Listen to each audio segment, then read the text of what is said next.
Thought I'd take a couple seconds and discuss the PTO chassis and the winch with a Stomper 4x4. So on one side you have PTO, the other side you have on.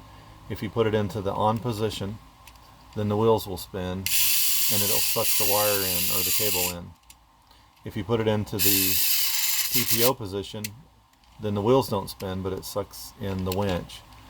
So let's see exactly why it does this real quick. Let me pop the winch off of here. Alright, so the winch is taken off. It has a little squared out gear in there that basically causes it to spin. When you push in the thing here, it releases the cable. There is a clutch style that will stay in all the time. So one little trick we've learned along the way is if you push in this cable, or in this button for the cable, and take the hook, you can actually slip the hook right into the cable and it'll hold it in.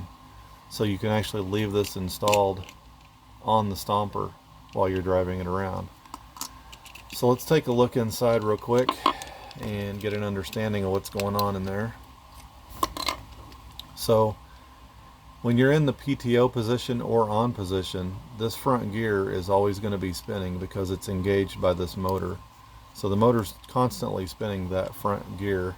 The only time you're disengaging the wheels is if you move that bottom gear, if you can see it turning side to side there. So when it's in that position, which is the PTO position, it'll just pull the PTO in until the cable's all the way in, then it stops. Because it's actually binding up the gears, what it's doing. If you turn it to the on position, then it actually engages the wheels, as you can see there. So you've got more or less a neutral or an off, where you can roll it around. Then you've got a PTO setting, and then you've got an on setting. So that's pretty much what's going on there. So again, let me get my battery here. When the battery's in there, as you can see, right now the front gear is engaged, and the front gear, which also turns the PTO, is constantly spinning in the front there. If you push it there, then the gear is still spinning. It's just not engaging the wheels because the bottom gear is no longer touching.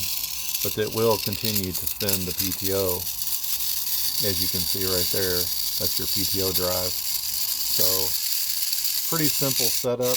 To me, the flaw in this system is that you have to actually remove the winch in order to drive the Stomper in the on position. So as I'm going to show here real quick, get this back together, and it is working. I'll show one more time. So you slip this in here, nice and easy like. I'm just going to slip it in halfway and see if it'll work that way. Right now I have the hook shoved down into the winch to keep the button in, so that you can actually drive it around and play with the toy.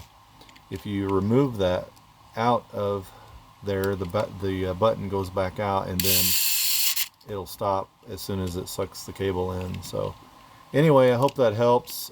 We've had a lot of guys asking about that in the past, and I thought I'd finally do a video. Had a guy asking me today. So anyway, hope you enjoyed, and Stomper on, guys.